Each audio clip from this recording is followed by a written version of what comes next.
is actually faster, Rahul or Arjun?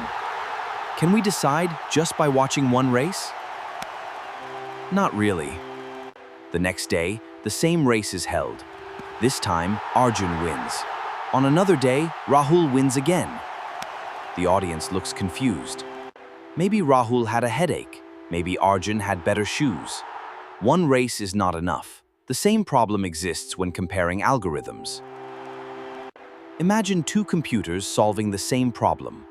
Both are sorting numbers. Laptop A finishes in 2 seconds. Laptop B in 4 seconds. A student immediately says, "Laptop A's algorithm is better." but can we really conclude that the first algorithm is better? Suddenly, the scene changes. Laptop A is actually an old computer. Laptop B is a supercomputer. Everyone becomes confused. No, because many other factors affect execution time. The processor, the RAM, the operating system, even the programming language and compiler. Imagine two chefs cooking the same recipe. Chef A has a modern luxury kitchen with automatic mixers and electric ovens. Chef B has only a small stove and basic utensils. Chef A finishes first. Does that mean Chef A is a better cook? Not necessarily. The kitchen itself made a huge difference. Similarly, computer hardware affects execution time. We need a better method. One way to evaluate an algorithm is called performance measurement. Here, we actually run the program on a computer. We need a better method.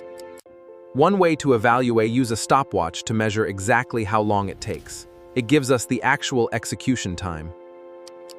This sounds useful. One where's a problem. Imagine the exact same program runs on 3 different computers. An old laptop, a gaming PC, and a supercomputer.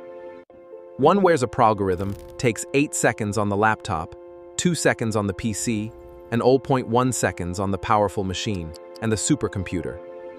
One where's a algorithm change? No, only the computer changed.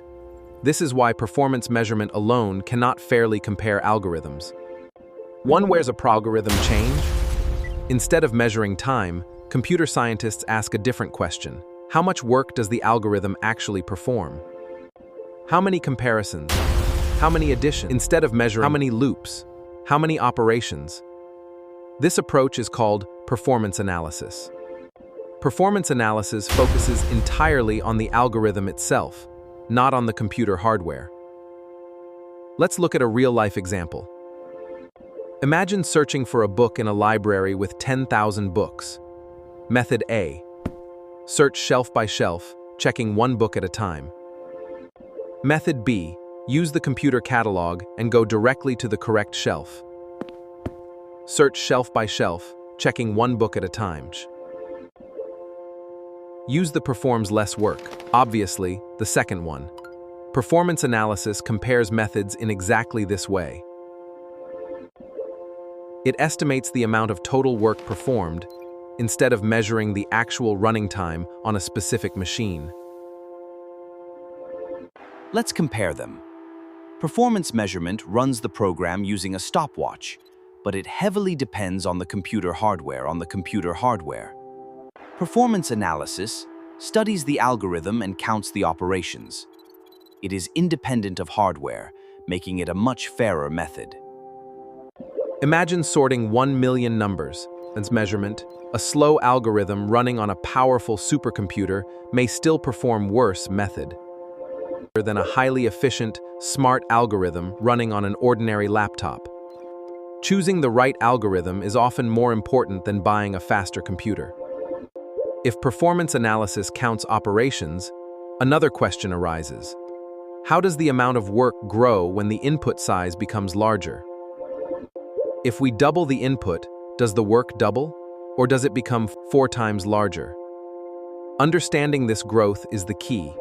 Today we learned, performance measurement evaluates hardware-specific time, performance analysis evaluates hardware-independent work, making it the preferred approach.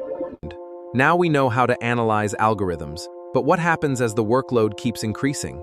Next, we explore time and space complexity.